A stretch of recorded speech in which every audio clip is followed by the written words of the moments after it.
شادی کئی قریب قریب جملے اگر ڈیفینیشن بتاؤں ذمہ داریوں کا نام ہے. اچھا اگر ذمہ داریوں کا نام ہے تو کیا بچہ یا بچی ذمہ دار ہے؟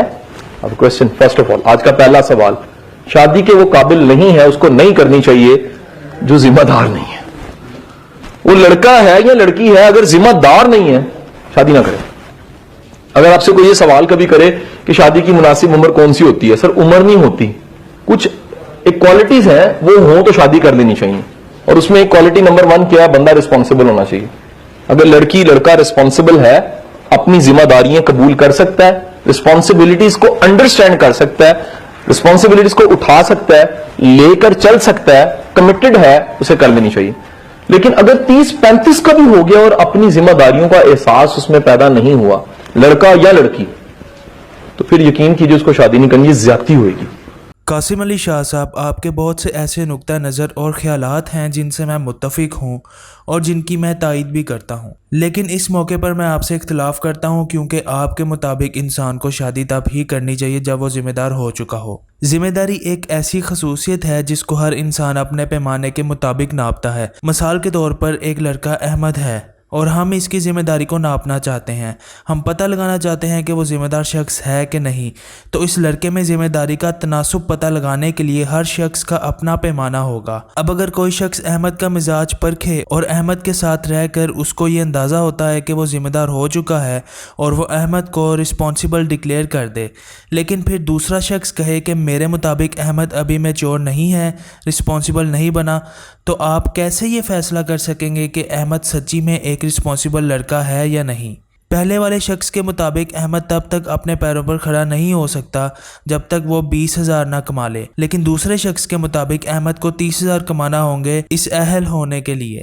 اور پھر ایک اور شخص آتا ہے، وہ یہ کہتا ہے کہ جب تک احمد 60,000 ماہانہ نہ کمائے تو تب تک ہم احمد کو ذمہ دار شخص نہیں مانتے. وہ ذمہ داریوں کا بوجھ نہیں اٹھا سکتا، خرچے پورے نہیں کر سکتا. اسی طرح کوئی شخص کہتا ہے کہ جب تک آپ نے بیچلر نہ کیا ہو آپ شادی نہیں کر سکتے، ذمہ دار اور میچور پرسن نہیں بن سکتے، آپ کا دماغ ڈیولپ نہیں ہو سکتا.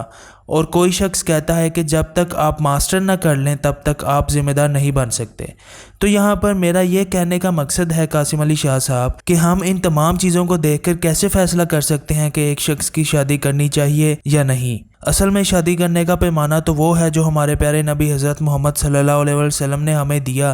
ہمارے نبی صلی اللہ علیہ وسلم کے مطابق شادی کا فیصلہ کرتے وقت 2 چیزوں کو ترجیح دینی چاہیے. پہلی ہے دین اور دوسرا اخلاق، یعنی اس شخص کے ساتھ شادی کو ترجیح دی جائے جس کے اخلاق بہتر ہیں اور دین کو فالو کرتا ہے. اگر شادی کا فیصلہ کرنے کے لیے ہم کسی بھی ذمہ داری کو ہی معیار بناتے ہیں تو کبھی بھی ایک بہترین نتیجے تک نہیں پہنچ سکتے، کیونکہ ہر شخص کا اپنا نقطہ نظر ہو سکتا ہے اور ویسے بھی اسلام کے مطابق دین اور اخلاق کو ترجیح دی گئی ہے. تو ان ترجیحات کو مد نظر رکھتے ہوئے ہمیں شادی کا فیصلہ لینا چاہیے. یہ گھروں میں ہم جو رشتہ داریاں کرتے ہیں، بچے بچیوں کے رشتے کرتے ہیں، کس بنیاد پر ہوتے ہیں؟ چاہے دیندار طبقہ کا چاہے بے دین طبقہ، ذرا پوچھ کے تو دیکھیں. کسی نے یہ معیار بنایا ہوا ہے کہ وہ اتنا پڑھا لکھا ہونا چاہیے یا اتنی پڑھی لکھی ہونی چاہیے، فلاں ڈگری ہونی چاہیے، فلاں کچھ ہونا چاہیے، فلاں ہو یہ ہو، بولے ہر ایک نے اپنا معیار بنایا، لڑکیوں والے بھی اور لڑکوں والے. کبھی ہم سے پوچھ کے دیکھیں بنایا کہاں سے ہے، یہ کہاں سے لیا ہے؟ یہ اللہ تعالیٰ نے بتایا، اللہ کے رسول صلی اللہ علیہ وسلم نے بتایا؟ کہتے ہیں نہیں جی گنجائش تو ہوتی ہے نا، آپ اپنی مرضی سے دیکھ لیں. شریعت نے گنجائش دی ہے، شریعت نے گنجائش دی ہے، ترجیح بنانے کی اجازت نہیں دی. شریعت نبی پاک صلی اللہ علیہ وسلم کا واضح فرمان ہے کہ 4 وجوہات سے کسی خاتون سے نکاح کیا جاتا ہے: لحسبها ولنسبها ولمالها ولجمالها. اس کا حسب نسب دیکھا جاتا ہے، اس کا خاندان دیکھا جاتا ہے، اور پھر ساتھ اس کا جو خوبصورتی دیکھی جاتی، اس کا مال و دولت دیکھی جاتی. تو فرمایا کہ وَلِدِينِهَا، ایک چیز اور دیکھی جاتی ہے، وہ ہے دین. اور پھر آپ نے فرمایا فَاظْفَرْ بِذَاتِ الدِّينِ تَرِبَتْ يَدَاكَ، تیرے ہاتھ خاک آلود ہوں، دین والی کے ساتھ کامیابی حاصل کر. کامیابی پہلی ترجیح دین کو بنانے میں ہے. اور اس سے خطرناک وہ دوسری حدیث ہے جس میں نبی کریم صلی اللہ علیہ وسلم نے فرمایا گھر میں ذرا اس کو آپ اپنے معاشرے کے اوپر منطبق کر کے دیکھیں کہ گھر میں کوئی رشتہ آیا چاہے بچی کا ہے چاہے بچے کا ہے, ممن ترضون دینہ و خلقہ, دو چیزوں کے بارے میں آپ کو اس میں کوئی اعتراض نہیں ہے, آپ کو پسند ہے دو چیزیں. کون کون سی؟ اس کا دین پسند ہے, اس کا اخلاق پسند ہے. بس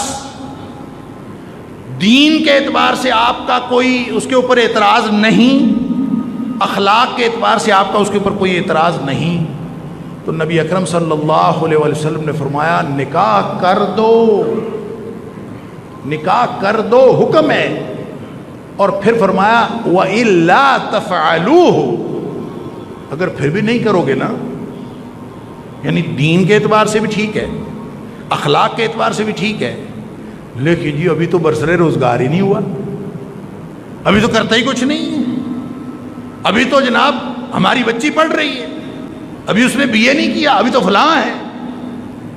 اللہ اکبر, نبی اکرم صلی اللہ علیہ وسلم کی اتنی بڑی تنبیہ ہے, فرمایا الا تفعلوا, اگر نہیں کرو گے نا تکن فتنۃ فی الارض وفساد عریض,